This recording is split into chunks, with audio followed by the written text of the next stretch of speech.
Hello there, and welcome to the channel. So, today I'm going to be doing an energy reading, and I'm going to be working with the Goddess Freya. I'm a medium and a mentor, and I channel regularly with a collective of goddesses. If you don't know me, my name's Carrie, and I'm excited that you're here on the channel. This reading will be a timeless reading, and if it resonates for you, feel free to accept it into your heart. We are going to specifically be working with a tarot spread that Freya gave me.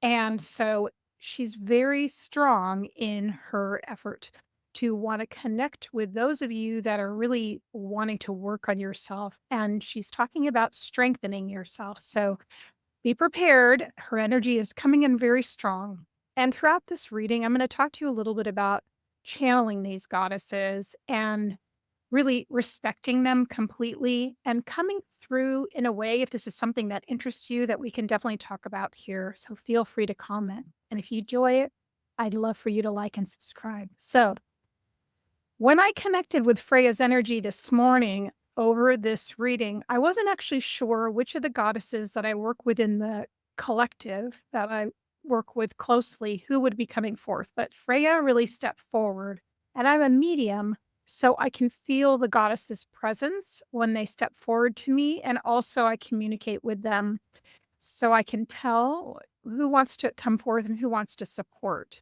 So the first thing she said to me for this reading is she said, here's the first thing you're going to be looking at. What are you whitewashing? What are you glossing over in your life? So that's what we're going to be pulling on. And if you can take it, wonderful. So I want to let you know that I'm working with, specifically, this is very much connected to her pantheon, which is the Runic Tarot. And the first card that's coming out is the Six of Swords. It's a little hard to see on this shot, but that's the first card here. So I'm going to pull another and see what else comes forth. Okay. And then we have Temperance, but it's in the reverse. And this is this beautiful long-haired maiden here in this sense. So here's what I'm getting, and this is what she's really was alluding to earlier, is that a lot of you want to move ahead and gloss over some of the pain that you have deep within you. Especially, I can feel it for some of you located around between your second chakra and your third chakra. So that's your sensual center, your femininity, your womb space, but also your third chakra is your power center. When I connected with her energy, she immediately stood in front of me and she had me as if to reach up with this rod or staff and pull myself up. That was the energy she was giving me, which is to say, she wants you to stand in your power. The thing that concerns us here, why we want to take a look at, we're just trying to move on with the Six of Swords and the Temperance in the reverse. This means we aren't really looking at what is at the core of this issue, and we are trying to gloss it over. Six of Swords is all about moving forward from a place of pain and conflict.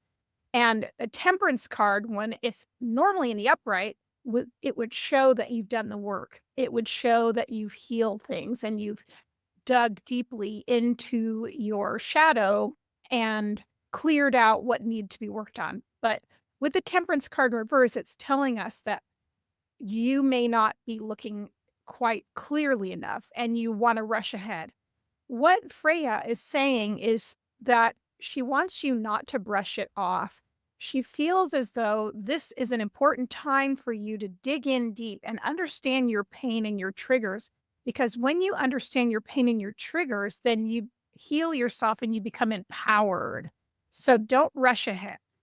The next cards we're looking at from this another beautiful deck, which any of the Norse gods and goddesses that I work with, they love this these raven decks. This is by MJ Cullinan, who makes the Crow Tarot, and they love those really earthy images and with mainly nature based, but also with a lot, of course, ravens, because as you know, Freya is also connected to Odin, and Odin is his symbol is raven. So here we go. We have the Four of Wands and we have the Three of Pentacles in reverse for this part of the spread. So Four of Wands, again, that is like happy home, balance, security, stability, celebration. But because you have the Three of Pentacles in reverse, it's showing that you aren't really working collaboratively. And what she's telling me is that when we have a Three of Pentacles, this is about working with others, building something, and having a vision and being collaborative. But because it's in the reverse, and I'm actually seeing this being more about you working with your body, mind, and soul.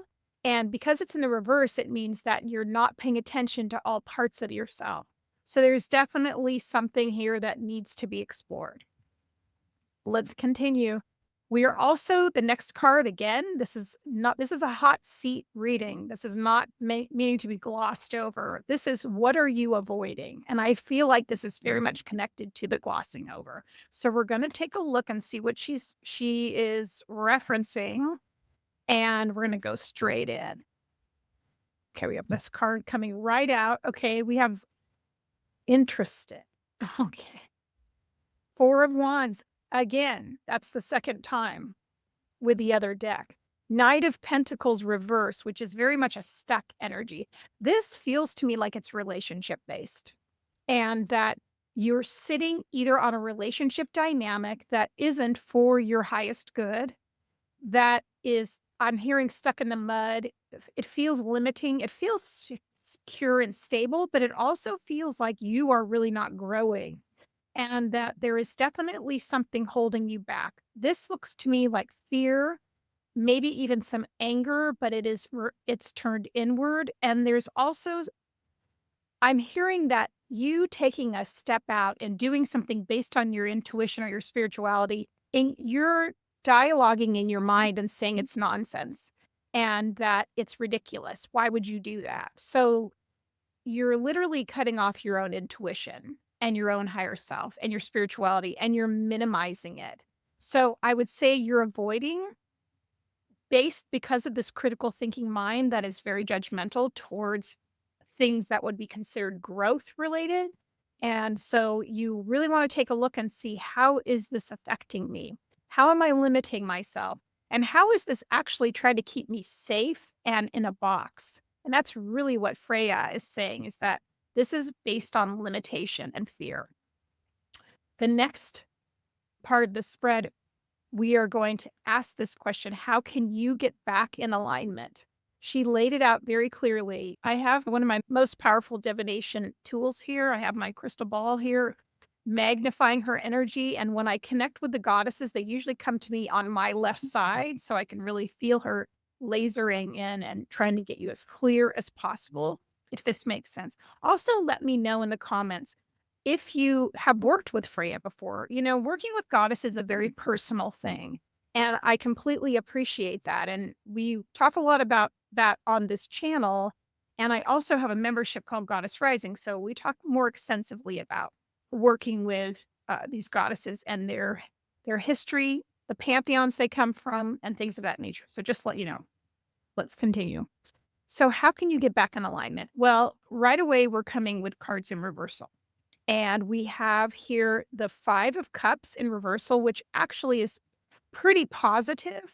And then we have the Hermit card in reverse. So the Hermit card in reverse tells us that we aren't reflecting, that we aren't in alignment. What she's referencing, especially because this is my card of grief, and because it's in reverse, I feel like your way of getting back in alignment has to do with either something that you've lost, something you're mourning. I'm almost getting an image of either your kids are getting older, maybe there's you're in a place of being an empty nester, or you're on the precipice of something brand new, and there's a resistance here to change. And the change is already happening.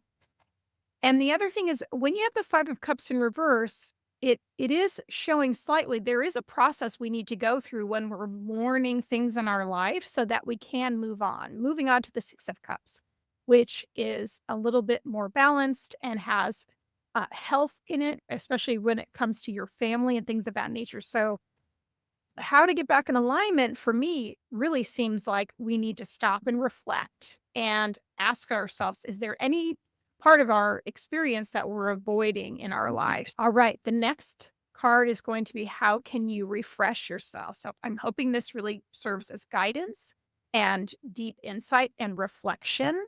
So we have the star card, which is just gorgeous coming out here with the Knight of Cups. So this is going to have a lot to do with emotional balance and caring for yourself. Another card, please, Spirit. Okay, Freya's really showing me we have a lot of cards in reverse. So we have the Six of Wands in reverse and the Emperor in reverse. So the interesting thing is that we have this sort of duplicitous thing of these masculine energies of fire that are in reverse. So this is that Aries energy is in reverse. And then Six of Wands in reverse has a lot to do with self-esteem, letting yourself be in the center, and to be acknowledged and be in the center stage. And this could be in the form of not being able to accept even compliments, or when people are giving you positive feedback, it's like you're having a difficult time with that. So, refreshing yourself to me looks like emotional balance and well being. When we have a star card, typically that comes when we need to really understand that we have been through a lot and that our spirit guides or our team, our ancestors, our higher self are all around us, really encouraging us. And there is a sense of hope here. There's a sense of optimism. There's a sense of connection. And that is really what we want to move towards. So for you to get in, for you to refresh yourself, you the advice here is to rely more on your spirituality. And also with the Knight of Cups is such an open-hearted energy, and it really holds space, and it's very much an active love. It's love with emotion and motion. So this is going to take a little bit more of you opening up and allowing people to come in and really see you as being, allowing them to love you, allowing them to care for you. This could be connected to your children, also your partner or friends. And it just looks to me like this is a time for you to really reevaluate and see if you're making things harder than they need to be. That's what Freya's saying. She's saying you have a bit of a chip on your shoulders and you're in denial about how it's manifesting itself. All right. Now this was a very interesting note that she gave me that she wanted to add to this reading, which I have never done it quite like this, and I'm so here for it. And this is, she said, write a note to yourself. And what would you say to yourself? So I want you to take a moment, and you can even put it in the comments. If you were to write a note to yourself about wisdom, guidance that you need right now, that would help you the most, open up, receive love, and feel a sense of peace and harmony and balance, what would that note say? Now, I am going to pull cards to reflect this. So we'll see maybe some things that need to be in there. So right away, and this reminds me a lot of Freya's energy, actually. I'm so sorry it's a little blurry, but yeah, it's a little bit tough to see. This is the Page of Swords really clearly coming in and taking that stance. This is Freya's energy. It's not her rune that's here, but I love that she's coming forth and she's like, you need to speak to yourself in a clear, strong way. That's her message. You need to validate yourself. You need to see yourself clearly and maybe also ask the people that love you most how they see you. She said you're not seeing yourself clearly. The interesting thing about this Page of Swords, though, it's very Valkyrie. Is she's got this massive sword. I'm getting the chills.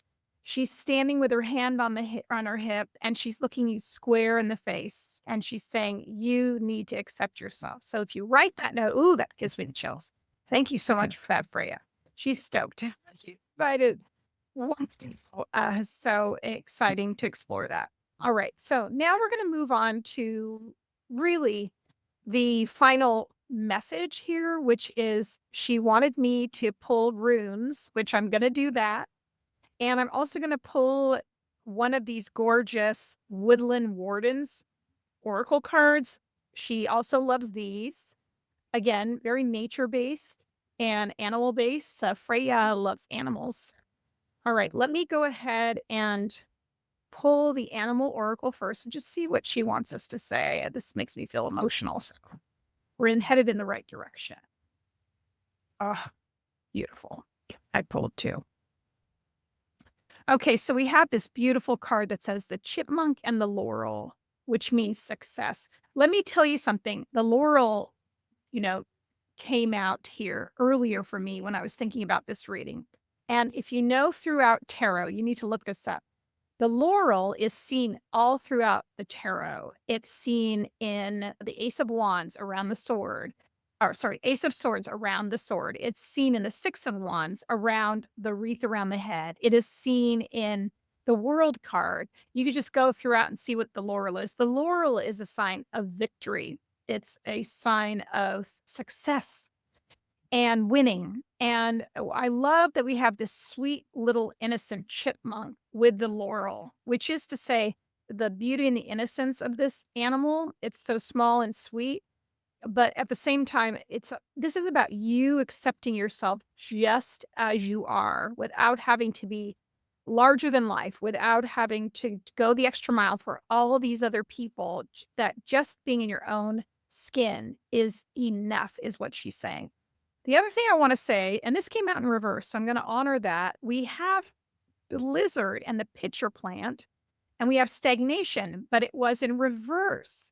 Also pulling the number 12, which is the number 3. Number 3 is growth, creativity. It's been a little bit difficult to see this, but this is a fantastic representation because it's saying stagnation, but it was in the reverse. So we're already talking about movement, motion, switching things in general, and moving the energy. So that is Freya's card message. Thank you to her. Now, this is a very special, I'm going to take photos and upload it to this video. But this is a very special rune deck. And I'll have to tell you some story. If you want me to tell you that in another video, I'll tell you all about it in more an educational video. But when I really started connecting with my ancestors who are Norwegian, and I've been a medium for 30 years, and my Norwegian ancestors, which go back quite a few generations, started coming to me in meditation. And from there, then I started connecting with Odin and then Freya. And so I'm humbly still earlier in my practice. I don't claim to know everything, but I do like to share when they want me to share something. So in order to start working with them, I got a few sets of runes. Now, my idea about runes is when you get runes, you always want it to be made out of a natural material, not out of resin, because it comes from the earth, right? It's as close to the earth as possible. So I have 3 different sets. They're all wood. And this in particular is also made, she only sells them through her website. And I'm probably not going to get a link, but you can look them up. And she only does them small batches. This is from MJ Cullinan, who makes the Crow Tarot. So this is her version of Elder Futhark runes, and they're so special. So I got the box with it. It's masterful. She did an amazing job. But it also comes with all the meanings of each rune, so you can get started becoming familiar with the runes. But I like to pull runes in sets of 3. So sometimes people pull 1 rune at a time. I pull with sets of 3. Now, I always pull with my non-dominant hand. And the reason I do that is because that's more closely linked to my intuition. So I'm going to pull 3, and I'm going to tell you what I have. Now, see what we got here. All right, friends, let's get into this. After researching, the rune that's associated with Freya is actually not one of the ones I pulled today, but it is Fehu. And I will also put a picture of what Fehu looks like. That's connected to her more so. But today, who I pulled Anzus, and pardon me and my pronunciation, which I will show you a picture, of course. And then I also pulled Ingwaz, and I'll explain to you what these mean. And then finally, I pulled Burkana. And so why I like to read it in 3s is because it shows the story and the progression. So Anzus is all about air, communication, and knowledge. It's also connected with Loki. And I don't work with Loki, but it is connected to him. And then Ingvaz is really connected in with new growth and sexuality, and also with perfection. And then Burkana is connected with birth, fertility, and feminine energy. And that's where I feel like what we're talking about with Freya is that what she's saying is that you want to start communicating and getting your own power, your identity. Even if we'll call it a sexual energy, but the second and third chakra have a lot of power. And so really owning that part of yourself and being very grounded and having good boundaries and expressing yourself and owning your power is really something that then moves into, as I mentioned, birth, which is literally could be birth, but also it's birthing new things. So this entire reading is really based on you being aware, clearing your mind, being aware of your own sensuality, sexuality, your power, but then birthing new things. And sensuality is just feeling yourself. It's feeling good about yourself. I hoped you enjoyed this reading. This is really fun for me. I like working with the different types. Well, first of all, I love working with the goddesses. I love working with Freya. And then I loved working with some of the other divination tools that I use. I use often runes, but I also use charms, not to mention, of course, tarot and oracle. And then, so if you have any questions, please feel free to put it in the link. If you have any comments, I'd love to hear them. I hope you enjoyed this. And again, I will have the pictures here for you as well. We'll see you in the next video. Take care.